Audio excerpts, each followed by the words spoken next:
Got news for you. This garage door. Here's what happens if you don't flash your fucking slider, which is right above this. We have guests moving. Carpenter and the guests. Okay. That's the 8-inch structural beam right there, guys. Held up by your jack studs, king stud there. Just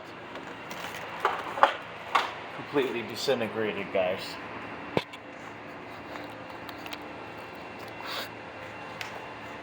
It's gone.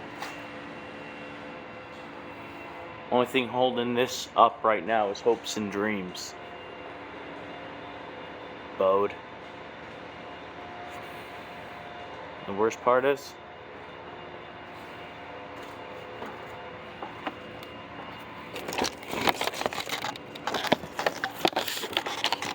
your sill plate up here is getting eaten by carpenter ants. That's their nest.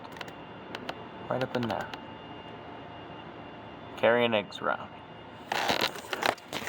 And then in the middle, the sill is toast. You can put a pen through it.